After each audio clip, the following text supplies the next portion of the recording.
state level recruitment কমিশ্যনৰ ফালৰ পৰা যি গ্ৰেড 3 আৰু গ্ৰেড 4 চাকৰিৰ কাৰণে পৰীক্ষা অনুষ্ঠিত হৈছিল এডিআৰই পৰীক্ষা সেই পৰীক্ষাৰ ফলাফল সম্পৰ্কীয় এটা গুৰুত্বপূৰ্ণ খবৰ এই ভিডিঅ'টোৰ যোগেদি আপোনালোকক জনাব বিচাৰিছো ইতিপূৰ্বে ঘোষণা কৰা অনুসৰি মুখ্যমন্ত্ৰী ডাঙৰীয়াই কৈছিল যে 7 মাৰ্চত ফলাফল ঘোষণা কৰিব আৰু শেহতীয়াকৈ আহি পোৱা খবৰ অনুসৰি 6 মাৰ্চৰ নিশা 12 বজাত ফলাফল ঘোষণা কৰা হ'ব গতিকে 7 মাৰ্চলৈ দিনৰ ভাগলৈ বাট চাব নালাগে 6 মাৰ্চৰ নিশা 12 বজাতে এই ফলাফল লাভ কৰিব পৰা হ'ব এপ্লিকেশন আইডি আৰু পাছৱৰ্ড ব্যৱহাৰ কৰি গ্ৰেড 3 বা ক্লাছ 3 আৰু ক্লাছ 4 ৰ কাৰণে অৰ্থাৎ থাৰ্ড গ্ৰেড আৰু ফৰ্থ গ্ৰেডৰ যি পৰীক্ষা হৈছিল ৰিক্ৰুটমেণ্ট কমিশ্যনৰ সেই পৰীক্ষাৰ ফলাফল চাব পৰা হ'ব আৰু আপোনালোকে ইতিমধ্যে গমেই পাইছে চাগে যে এটা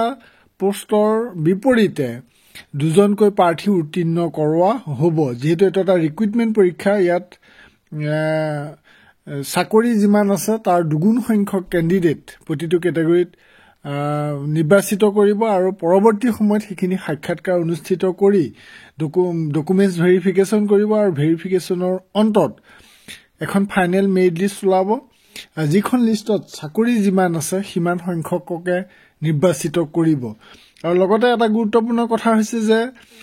যিসকলে স্নাতক ডিগ্ৰী বা স্নাতকোত্তৰ ডিগ্ৰী গ্ৰহণ কৰি তেওঁলোকে গ্ৰেড 4 ৰ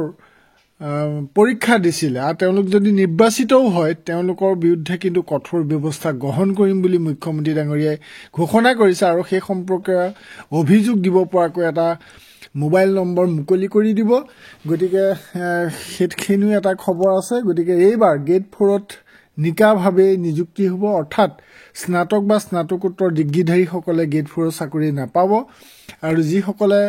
তেনেধৰণে দুৰ্নীতিৰ আশ্ৰয় লৈ নিৰ্বাচিত হয় তেওঁলোকৰ বিৰুদ্ধে কঠোৰ ব্যৱস্থা লোৱাৰ হুংকাৰ দিছে আৰু এইখিনিতে মই আপোনালোকক জনাই থওঁ যে যি গ্ৰেড 3 আৰু গ্ৰেড 4 ৰ পৰীক্ষাৰ ফলাফল যে 6 মাৰ্চৰ নিশা ঘোষণা কৰিব নিশা 12 বজাত সেই ফলাফল দুটা ৱেবছাইটত উপলব্ধ হ'ব আপোনালোকক মই স্ক্ৰীনত দেখুৱাই আছো sebaonline.org ৰ যিটো বোৰ্ড অফ সেকেন্ডাৰী এডুকেশ্যন আসামৰ অফিচিয়েল ৱেবছাইট সেই সেবাৰ অফিচিয়েল ৱেবছাইটত sebaonline.org ত ফলাফল লাভ কৰিব পৰা হ'ব আৰু ইতিপূৰ্বে আপোনালোকে স্ক্ৰীনত দেখিছে ৰিক্ৰুটমেণ্ট কমিশ্যন ক্লাছ 3 ইয়াৰ লিংক এতিয়াও আছেই আৰু ৰিক্ৰুটমেণ্ট কমিশ্যন ক্লাছ 4 বুলিও আছেই গতিকে ইয়াতে আপোনালোকে লিংকত গৈ নিশা ভাগত চাব পাৰিব আৰু কথা হ'ল আৰু এটা ৱেবছাইট আছে sebaonline.org ৰ বাদ দিও হেতু হৈছে assamgov.in assamgov ASSAMGOV.in আসাম গভৰ্ণমেণ্টৰ এটো অফিচিয়েল ৱেবছাইট assamgov.in এই অফিচিয়েল ৱেবছাইট আৰু sebaonline.org এই দুটা ৱেবছাইট যোগেদি ফলাফল লাভ কৰিব পাৰিব